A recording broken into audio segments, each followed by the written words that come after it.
সকাল থেকে ইস্টবেঙ্গল নিয়ে বেশ কয়েকটি খবর বাজিমাত করেছে বাজারে।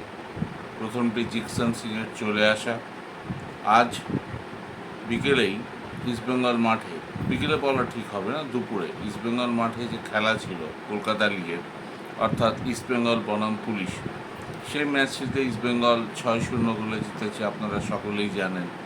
এটা এমন কিছু বড় কথা হয়তো নয়, কারণ কনসিডারিং ইস্টবেঙ্গলের এই দলটার শক্তি, তারা অভিযান শুরুই করেছিল টালিগঞ্জকে 7-1 গোলে হারিয়ে, তারপরে মোহনবাগানকেও হারিয়েছে। তবে লাস্ট ম্যাচটায় একটু ধাক্কা খেয়েছিল কাস্টমসের কাছে, সেটা হতেই পারে। একটু হয়তো ওভার কনফিডেন্স চলে এসেছিলো, একটু হয়তো কমপ্লিসেন্সি চলে এসেছিলো।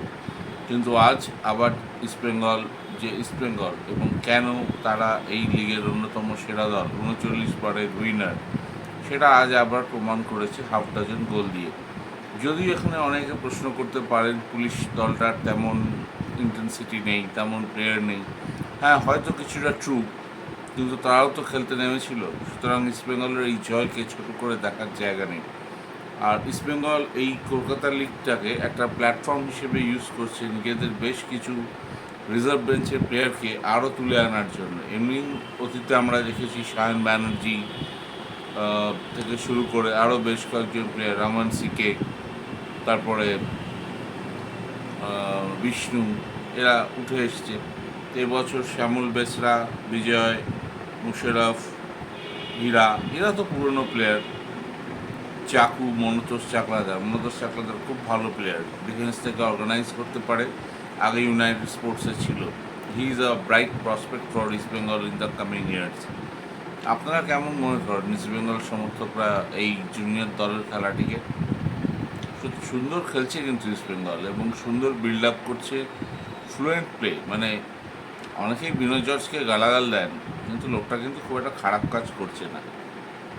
আর সুব্রত মুর্মু আছে, আমান, সঞ্জীব, সুনীল, আদিল, আনন্তু। এই আনন্তু কিন্তু খুব ভালো প্লেয়ার, এ অনেক দূর যাবে। এছাড়া এডুইন ভান্সবল এবং সার্থক। এখন দেখার সিনিয়র টিমে এই দল থেকে কজন চান্স পায়, সেটা টাইম উইল টেল।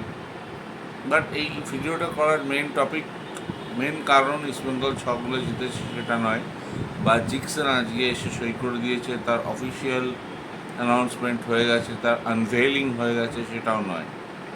এই ভিডিওটা করার একটাই উদ্দেশ্য, কার্লোস কোয়াদ্রাত কীভাবে একটা মাস্টার প্ল্যান ছকেছেন ইস্টবেঙ্গলের জন্য। এমনিতেই জানেন ইস্টবেঙ্গলের বাজেট এবছর আগের থেকে বেশি। তারা বেশ কয়েকজন ইন্ডিয়ান স্টারকেও নিয়েছে, বেশ কয়েকজন নামী ফরেন তারকাকেও নিয়েছে। মেহেদি দালাল, দিমান্তিকস, এগুলি তো সব জানা হয়েই গেছে। বেশ কিছু ডোমেস্টিক ক্রিকেটও ইস্টবেঙ্গলের ভালো হয়েছে। কিন্তু এই জুনিয়র দল, এটাই কিন্তু ইস্টবেঙ্গলের আগামী দিনের সাপ্লাই লাইন। এই সাপ্লাই লাইন থেকে 3-4 জন এমন প্লেয়ার এবছরও উঠে আসবে, যারা রীতিমতো আইএসএলে 15-20 মিনিট, ইভেন একটা হাফ কাজ চালিয়ে দেওয়ার মতো ক্ষমতা রাখে। Mark my words, this will happen. তো আর ভিডিওটা বেশি বড় করবো না।